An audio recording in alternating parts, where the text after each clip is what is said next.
All right, so today we're talking about dilations. So our essential question is, how do we dilate figures and find the scale factor of a dilation? So as a reminder from Monday's notes, dilation is a transformation that enlarges or reduces a figure about a center of dilation. And this is a non-rigid transformation. It's called a similarity transformation, because remember, the side lengths are proportional and the angle measures are congruent. Sides are proportional and angles are congruent. Okay.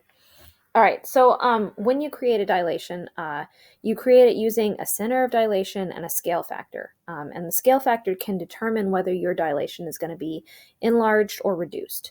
So the first thing I want to do is I want to talk about how you draw a dilation outside of the coordinate plane. So you're going to draw an object, any object. Let's just do a triangle. Why not? And I've drawn an obtuse triangle, okay? And I'm going to call my triangle A, B, C. And then you need a point or a center of dilation. So I'm going to put my center of dilation over here. It doesn't matter where you put your center of dilation. Just know that based on where it is where the C of dilation, center of dilation, is where your new scaled thing is going to be. When you're drawing a dilation on paper, basically what you're going to do is you're going to need a straight edge, and you're going to draw a line directly from the center of dilation to each of your axes. Now, I know my lines are not perfect because I don't have a ruler that sits on top of this very well. And here's one for B. Now, if I dilate this object, then those points, A prime, C prime, and B prime, will all be on their corresponding lines. So for example, if I dilate it into a reduction, then I might dilate it here, okay? A prime, C prime, and B prime, okay? If I dilate it by an enlargement, then maybe my new image will be over on the other end, over here.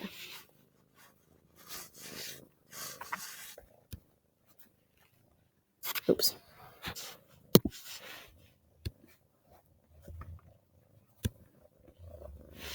A double prime, C double prime, B double prime. They're just all going to be in line with those lines that I created already, okay? Okay, now both of these figures are dilated by what is called a scale factor. So the scale factor determines how much bigger or smaller the image is from the pre-image. So here are some examples of scale factors. Scale factors. You might have a scale factor of 4. If you have a scale factor of 4, that means that the image is 4 times as big as the pre-image.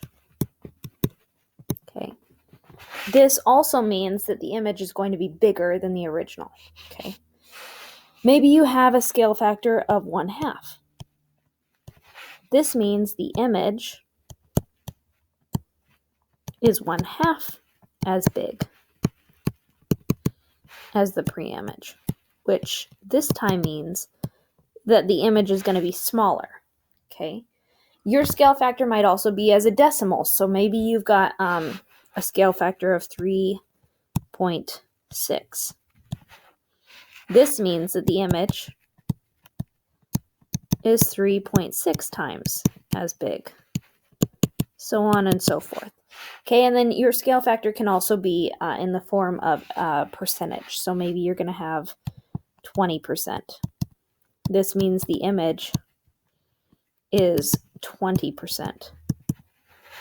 Percent as big as the pre-image. Okay, so if I were to look at each of these, I could label them as either reductions or enlargements. So this one's an enlargement, 4 times.